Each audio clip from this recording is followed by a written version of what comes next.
Je m'appelle Sarah, j'ai 8 ans. Je suis née dans le 20e arrondissement. Je m'appelle Mathilde, j'ai 12 ans. J'habite à Paris. Tu es née où? Je suis née à Belleville. Je m'appelle Ramata et j'ai 13 ans. Je m'appelle Fatou et j'ai 12 ans. Je m'appelle Amélie et j'ai 11 ans. Les filles, on s'arrête.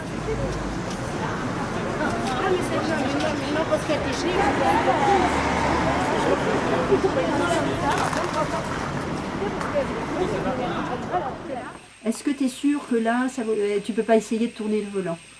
Je vais essayer. Alors, essaye peut-être de mettre ta main comme ça. Voilà, vas-y.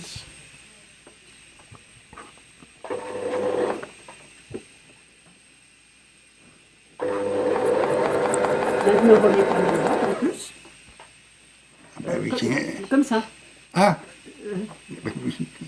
Je me suis arrêté. Oui, ça va t'aider à mieux guider. Et sans serrer, juste... Je vais me plaindre lundi De quoi? à mon kiné que je n'ai pas de sensibilité suffisante aux pieds et qu'il faut qu'il te fasse travailler ça. Oui. Le fait de ne pas doser bien la pédale, peut te rassurer, c'est tout le monde. Ah bon? Après, il y a ceux qui foncent complètement. C'est le plus difficile en fait. C'est pour ça que je trouve qu'il faut commencer par ça. Et ça, après, je me retourne. Si je vous dis l'accorderie, vous pensez à quoi? Je sais pas. Comme un accordéon. Accordéon. Je sais pas ce que ça veut dire.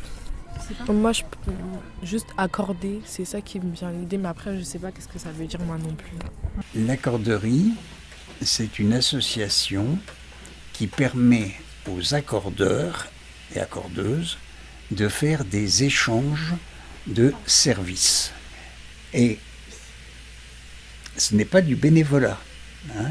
Les gens sont payés, mais ne sont pas payés en euros, ils sont payés en chèque temps.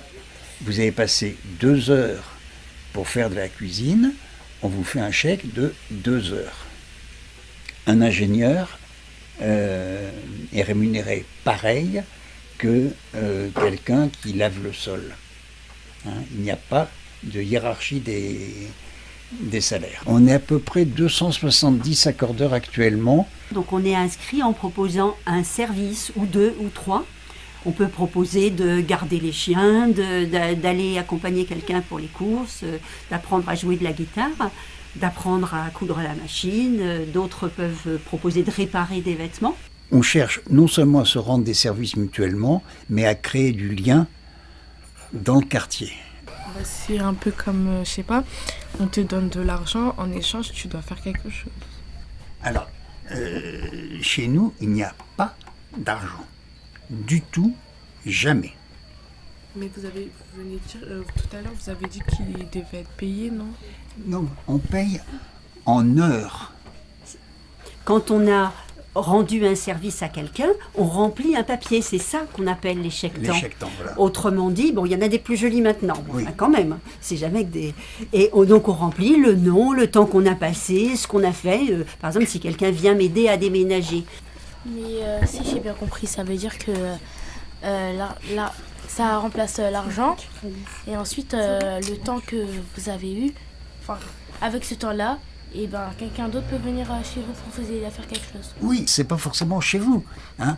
Par exemple, Brigitte me rend un service en m'apprenant à coudre à la machine.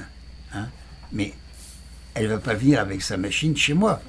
Et quand j'ai demandé à quelqu'un de venir pour réparer mon interrupteur là-bas qui était tout cassé, eh ben, c'est bien sûr lui qui est venu ici, puisque c'était mon interrupteur qu'il fallait changer. Mais je ne crois pas que Patrick aurait su me réparer mon ordinateur. Mon interrupteur. L'interrupteur, s'il est à bonne hauteur... Il y avait un va-et-vient. Oui, hein. oui. Ce que je ne peux plus faire, c'est travailler au sol. Mais à cette hauteur-là, tant que tu veux. Je ne savais pas que c'était dans tes services. Non, je ne l'ai pas marqué dans mes services.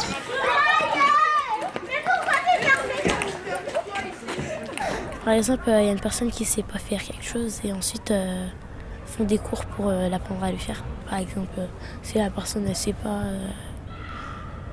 comment faire du recyclage, ben, ils lui apprennent. C'est quand même bien pour le monde, pour les gens qui en ont besoin. Et là, on va tourner là, pour aller.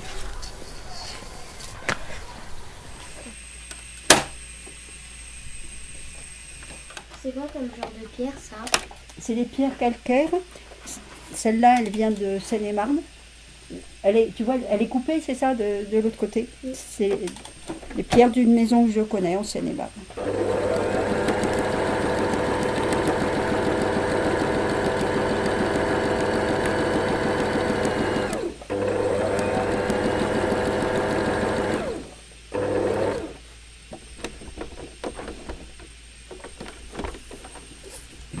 C'est marrant, c'est plus beau quand il n'y a pas le... Alors, hein? derrière, mais parce que Mais oui. l'intérêt de mes gros traits noirs, c'est qu'on voit tous les défauts. Ouais, En fait, c'est très exigeant. Mais si c'était vraiment sur un tissu, ben, ce serait pas si mal, non?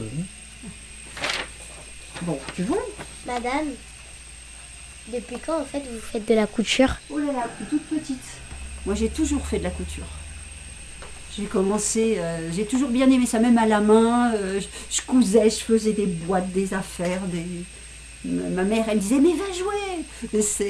Non, moi j'aime bien. Alors, on y va.